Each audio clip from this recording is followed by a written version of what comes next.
পাক সেনার সমালোচনা করেছে, কিন্তু স্বাধীন দেশে ভারতীয় সেনা বিজেপির কথায় আন্দোলনের মঞ্চ ভাঙতে আসছে, এটা হতে পারে? ভারতীয় সেনাকে বাংলাদেশে পাক সেনার অত্যাচারের তুলনা বিতর্কে এই মন্তব্য করেছেন শিক্ষামন্ত্রী। আমি কালকে পরিষ্কারভাবে পাক সেনাবাহিনীর সমালোচনা করেছি ঢাকার ঘটনার পরিপ্রেক্ষিতে। আপনারা বলতে পারেন যে সেই ঘটনার সঙ্গে এই ঘটনার তুলনা হয় কিনা, সেটা অন্য প্রসঙ্গ। কিন্তু একটা স্বাধীন দেশের সেনা, তারই নাগরিকদের ওপর গুলি চালানো একটা স্বাধীন দেশের সেনাদের, ভারতীয় সেনারা আমাদের কাছে অত্যন্ত সম্মানের। কিন্তু যদি কোনো বিজেপির কথায় আমাদের আন্দোলনের মঞ্চ যদি কেউ ভাঙতে আসে, তো স্বাধীন দেশে এটা কি ঘটতে পারে? আমি তো এই কথাটা বলেছি। এই কথাটা গুলিয়ে দেওয়ার চেষ্টা করে বিশেষ কিছু বিজেপি করতে পারবে বলে আমার মনে হয় না। আমি বিধানসভায় ছিলাম না, নাহলে বিধানসভা ওই ব্রাত্য বসুকে না ফেলে পেটানো দরকার ছিল। ভারতবর্ষের সংবিধানের, ভারত দেশের এগেনস্টে বাংলাদেশের তুলনা ভারত সঙ্গে করবে, এই ব্রাত্য বসুর মতন দেশদ্রোহী লোকদেরকে ওখানে ফেলে পেটানো দরকার ছিল বিধানসভার মধ্যে। আমি ছিলাম না বিধানসভা, না তো আমি ওকে বুঝাতাম, আপনি পেটাতাম ধরে ব্রাত্য বসুকে।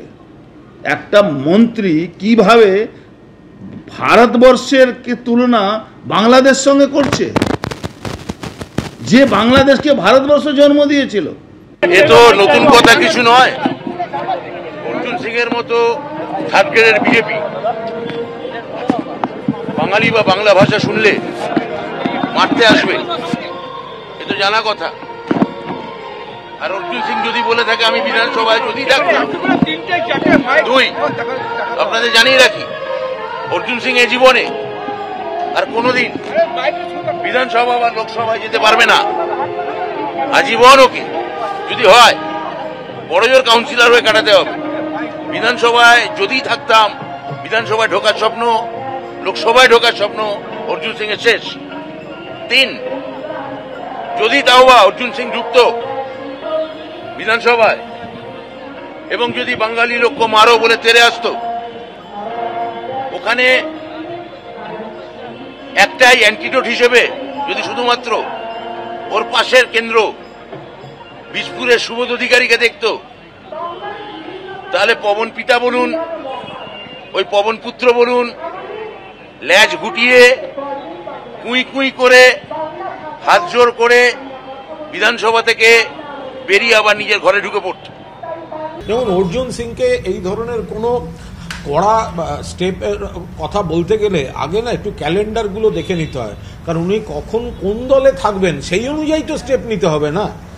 ব্রাত্য বসু খুব স্পষ্টভাবে বলেছেন, এবং তিনি কোথাও ভারতীয় সেনাবাহিনীকে, ভারতবর্ষকে কোথাও ছোট করেননি। যেখানে বাংলা ভাষার উপর অত্যাচার করেছিল পাকিস্তানি সেনা, সেইটাকে তিনি সমালোচনা করেছেন। ব্রাত্য বসু ভারতীয় সেনাবাহিনীকে শ্রদ্ধা করেন, ব্রাত্য বসু ভারতবর্ষের গর্বিত নাগরিক, তিনি কেন সেখানে তাদের ছোট করবেন?